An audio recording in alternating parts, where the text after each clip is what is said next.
दोस्तों, क्या आपने कभी गौर किया है कि पिछले कुछ समय से पाकिस्तान खुद को सिर्फ इस्लामिक रिपब्लिक ऑफ पाकिस्तान नहीं बल्कि इंडस वैली कंट्री के रूप में भी पेश करने की कोशिश कर रहा है। लेकिन सवाल ये है कि आखिर 70 साल तक पाकिस्तान को यह बात याद नहीं आई।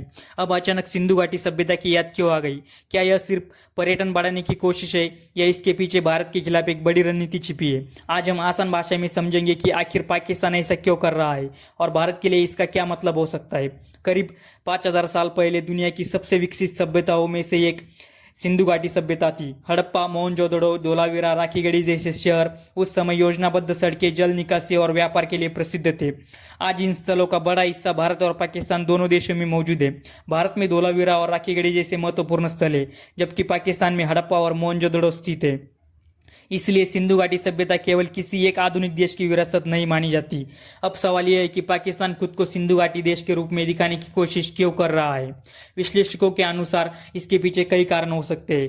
पहला कारण है राष्ट्रीय पहचान। पाकिस्तान की स्थापना 1947 में धर्म के आधार पर हुई थी, लेकिन आज पाकिस्तान के कुछ बुद्धिजीवी और नीति निर्माता मानते हैं कि केवल धार्मिक पहचान बनाना पर्याप्त नहीं है। इसलिए वे हजारों साल पुरानी सिंधु घाटी सभ्यता को पाकिस्तान की ऐतिहासिक पहचान के रूप में भी प्रस्तुत करना चाहते हैं। दूसरा कारण है पर्यटन और वैश्विक ब्रांडिंग। मिस्र पिरामिडों से ग्रीस अपने प्राचीन इतिहास से और रोमन सभ्यता से दुनिया भर के पर्यटकों को आकर्षित करते हैं। पाकिस्तान भी मोहनजोदड़ो और हड़प्पा जैसे स्थलों को वैश्विक पहचान दिलाना चाहता है।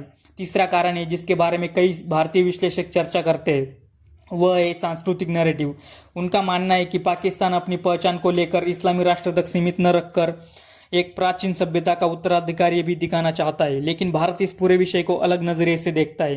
भारत में बड़ी संख्या में सिंधु घाटी सभ्यता के महत्वपूर्ण स्थल मौजूद है। धोलावीरा को यूनेस्को विश्व धरोहर का दर्जा मिल चुका है।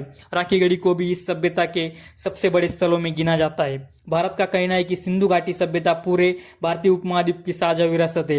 इसे किसी एक आधुनिक राष्ट्र की पहचान तक सीमित नहीं किया जा सकता। भारतीय इतिहासकार भी यह तर्क देते हैं कि आधुनिक राष्ट्र राज्यों की सीमाएं प्राचीन सभ्यताओं पर लागू नहीं की जा सकती। क्या इससे भारत और पाकिस्तान विवाद बढ़ेगा? फिलहाल तो ऐसा कोई संकेत नहीं है कि केवल इंडस वैली कंट्री जैसे अभियान से कोई कानूनी या क्षेत्रीय बदलाव होगा, लेकिन यह जरूर है कि इतिहास और विरासत को लेकर भारत और पाकिस्तान के बीच नैरेटिव की प्रतिस्पर्धा आगे भी जारी रह सकती है। दोनों देश अपनी अपनी सांस्कृतिक विरासत को दुनिया के सामने प्रमुखता से प्रस्तुत करना चाहते हैं। तो दोस्तों, पाकिस्तान का इंडस वैली कंट्री अभियान केवल एक स्लोगन नहीं बल्कि उसकी राष्ट्रीय पहचान और वैश्विक छवि से जुड़ी एक रणनीति के रूप में देखा जा रहा है। वही भारत का कहना है कि सिंधु घाटी सभ्यता पूरे भारतीय उपमहाद्वीप की साझा धरोहर है, इसीलिए इसे किसी एक आधुनिक देश की विरासत बताना उचित नहीं होगा। आने वाले सालों में इतिहास, संस्कृति और भू राजनीति का यह विमर्श और भी महत्वपूर्ण हो सकता है। अगर आपको भारत की विदेश नीति, रक्षा और भू राजनीति से जुड़ी ऐसी गहन और तथ्यपूर्ण जानकारी पसंद है तो वीडियो को लाइक करें और कमेंट में बताइए कि क्या पाकिस्तान का यह कदम सिर्फ ब्रांडिंग करना है या इसके पीछे कोई बड़ी रणनीति भी छिपी है। तो मिलते हैं अगली वीडियो में, तब तक के लिए जय हिंद।